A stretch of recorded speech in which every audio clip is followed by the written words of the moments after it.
This is the Jeff of all trades coming at you with my first video ever. Today we're going to be showing you how to put a dam around your vehicle so that when you park your snowy nasty car it doesn't flood water all over the rest of your shop. The first step to doing that is that we need to make sure that the garage floor is clean so that our adhesive will stick down. So we got some sponges and some nasty water, and we're cleaning up all the salt and debris that's already been left on our floor. Alright, so the first step, like I said, was to clean up the floor and get all this mud. It's really bad, so we're going to go over it twice. First time we'll just get the water all nasty muddy, and then the second time we'll put in a clean batch and we'll get it clean. That way our adhesive will stick. We're going to put adhesive over a poly trim board. It's actually a door frame, but it's poly, so you don't have to worry about the wood rotting out on you after the first season. It's probably only gonna last a few years, but at least it'll keep the water from flooding off to the side into all my tools, and kind of just forms a dam so that all the sludge that drips off your car will run back out the garage door. And the reason you'd want to do this is maybe because your garage isn't pitched perfectly, or it doesn't have a good drain system like mine. So rather than letting it flood all over the floor, we'll keep it contained. So once we get this cleaned up and dried, we'll start laying down our adhesive and our boards. What we're gonna need for this project is a few things. The first and most important is your little knee scooter, because I just had foot surgery, so I'm kind of handicapped. That's why my kid's gonna help me. First and foremost, you need a bucket of water, hot water. We're going to do two passes, like I said. Once we do the first pass, we'll clean our bucket and get some fresh water in there, clean it again. Then we'll dry the floor, make sure it's nice and dry, using our space heater here. And then afterwards, rather than trying to put any holes in our concrete or drill it or using the 22 caliber concrete nailers, we're just going to use some landscape adhesive. And I think it'll hold just fine, and it should seal well enough to keep most of the water flowing back out the door rather than into the rest of the garage. So it's really pretty simple. All you need is some vinyl trim pieces, some construction adhesive of some type, a bucket of water, and a sponge. Let's keep going. Alright, so like I said, we're just scrubbing this floor. And what we're going to do is just use a good old sponge. This is actually a sponge that I used for putting grout in earlier. That worked really good, so I thought I'd just use them and get rid of them. I learned this in the Army. We do lots of scrubbing floors.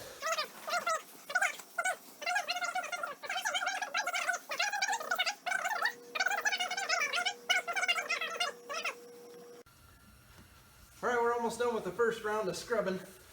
Got a couple feet left here. There's a lot of salt on the floor. It's got to be pulled off or that adhesive won't stick. So this will be almost the first one, and I went ahead and scrubbed it real wide. That way we'll have a little bit of flexibility when we decide to put down our boards as far as our measurements go. We'll have a good clean work surface. So once we finish this up, we'll do our second wipe down and be ready to apply the boards. Alright folks, here we are back with our second round of water. This time I'm going to make sure my water is nice and clean, but I'm not going to put a lot of water on it. We got to wait for this floor to dry. It's going to be really hard to get the floor dry when it's as cold as it is. So, going over with a nice dry, clean sponge. I'm going to make sure that water's mostly soaked up. And then we'll press on with the adhesive.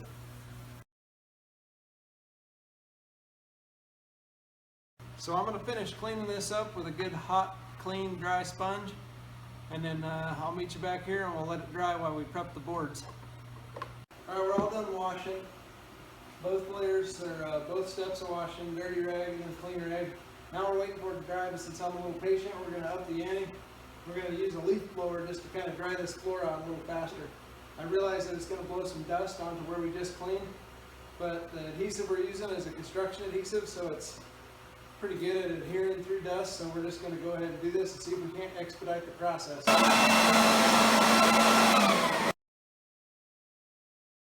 So our floor is dry and clean. Now we need to lay out the measurements for our little dam that we're building for the car.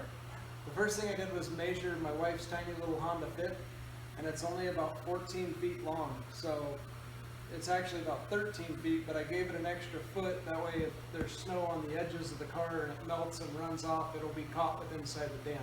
So I measured 14 feet from the door, and we snapped a chalk line across here. That's going to be our straight edge from the door. That's parallel with the door, so we'll get our other measurements and then we'll be ready to press on with the boards. Alright, just in case you guys were wondering how I got such a nice sharp straight line, it's just a simple chalk line. You can buy these for super cheap.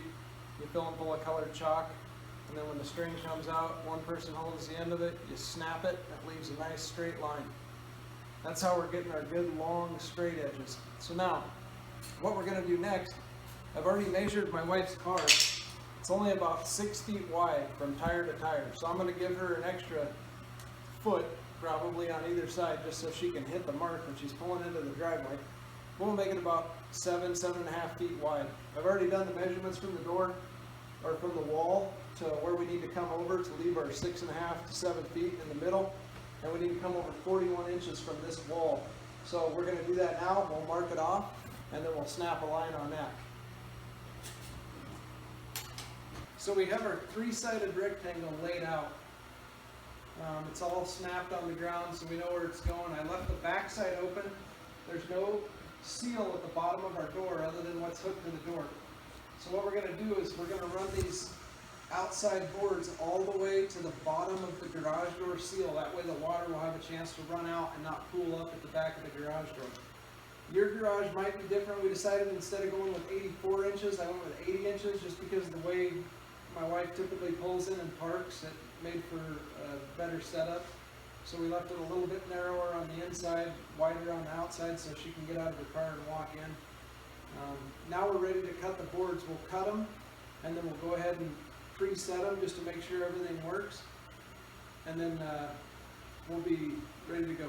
So here's what we're going to be using. It's actually a door jamb, a piece of door trim with a big large rubber flap on it. I bought it at our local home improvement store. The reason I bought it is because it was on sale. I had contemplated going with actual rubber garage door seal, but that was $69 for a 16-foot roll, and I need about 30 feet to do this, so that would have been $120. All this, I got 40-some feet of board here for $15 because it was on sale. What I'm going to do, I don't need this seal because I'm going to have it adhesive to the concrete, so I don't need the seal. I'm going to just cut that seal off. That way the boards will lay flat and get a good seal to the garage floor. So we're going to cut those off, and then once we're done trimming these all up, we'll be ready to cut them and pre-fit them.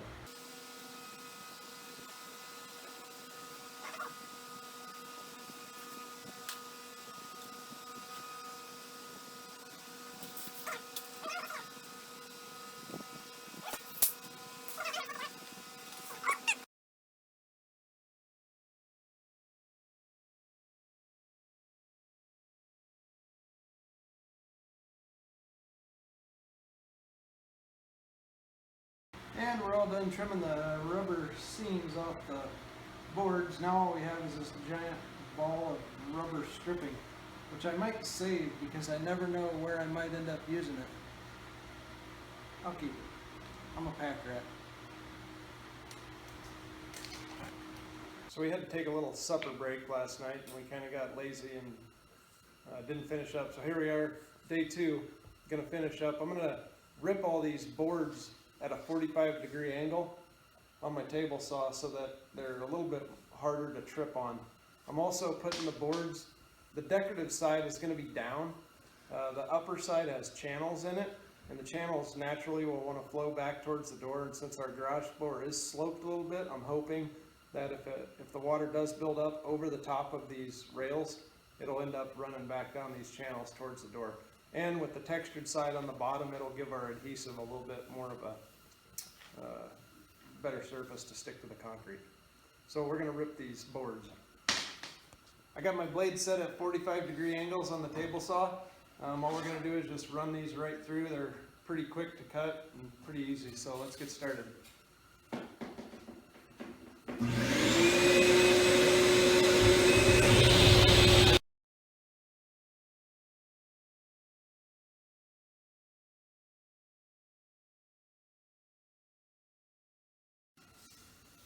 So here's all our boards cut to 45 degrees. That'll just allow them to sit a little bit flatter, make a little ramp surface so they're less likely to trip you. Now we're going to get on the miter saw, cut some 45s. It's a very simple 45-degree angle for our box shape, and then we'll be ready to start laying these boards down. So we're going to measure our top board first, and that's going to give us our starting point. We're going to go 80 inches to the inside of our 45-degree bevels. So when we set up our miter box, we'll just set it to cut 80 inches on the inside or shortest edge of our angle. All right. So the first thing we need to do is set our miter saw to 45 degrees. The first angle, remember we're going to be measuring from the short edge, so I'm going to cut this first angle in this direction at 45 degrees. Since this bevel's down, and this means that'll be the right hand side of our project. I don't really need to measure this first one just yet. I'm just going to cut it at a clean end. I know our board's long enough, so I have plenty of scrap. What I'll do is just cut that off.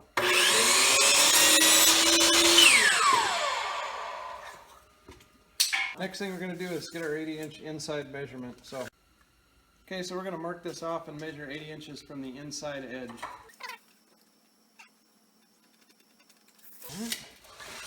Then we'll move it on down. There's our mark. Right there.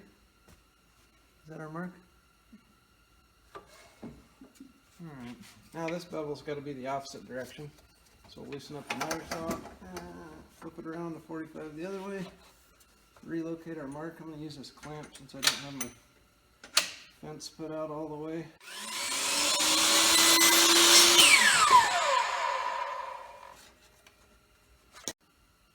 We're just going to finish cutting the other two 45s, one for both sides.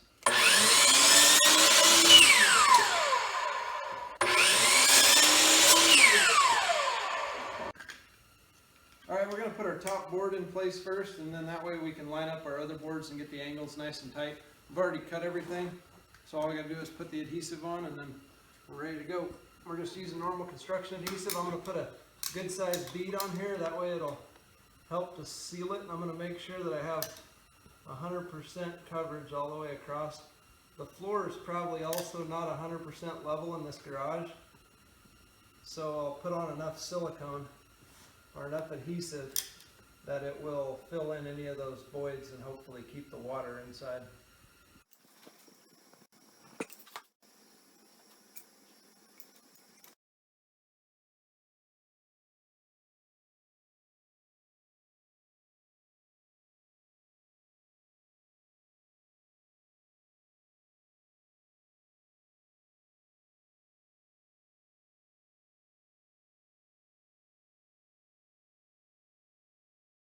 Since our 8-foot boards weren't long enough to take us all the way out to the door, we're going to have to cut two more just short square pieces, and they're going to go 74 1/4 inches, and that'll take us all the way out to the seal of the garage door. We're marking our short length 74 1/4. We're just going to cut them straight on the miter saw.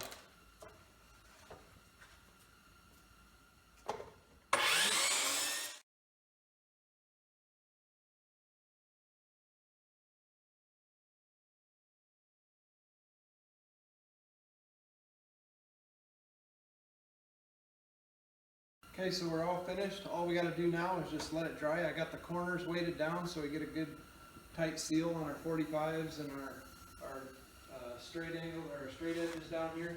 That way you don't catch your foot on it and stuff like that. But other than that, it's done. We're going to let all this adhesive dry, and then we'll come back out later and we'll test it with some water maybe and a squeegee. I still haven't decided. I might silicone the inside edges, but I don't know how well that silicone will adhere to the concrete. So we'll test it without first and see if it's got a good seal. Welcome back, everybody. Here we are, day 3 of our very simple project, but it took a little longer than we thought. The first night we had to pause because dinner was so good. And the second night, once I put down the adhesive to hold it down, we had to give it an extra day to dry because, as you can see, there's still snow on the ground, so the concrete is very cold. So we let the adhesive dry. Once the adhesive was dry, I just went around with a bead of leftover silicone that I had. It's brown, so it doesn't necessarily match, but I got gray, brown, and and then the color of concrete. But at any rate, we're going to give it a test right now and see if it holds water, and hopefully it'll let the water drain out the garage door and then we'll be ready to park the car in it. Let's give it a try. So I know there are some low spots in here, but we're just going to pour and see how much of the water is contained and whether or not the low spots allow it to leak out. This is an awful lot of water. If your car were leaking this much water, you'd be having some serious problems.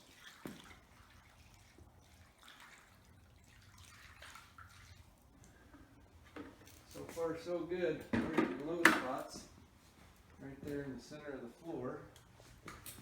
Looks like everything else is being chased out. I hope it doesn't come back in at the corner of that garage door on the right hand side. Just have to wait and see where it goes. It looks like our seal is holding, so go ahead and squeeze the one out. Open this up a little bit.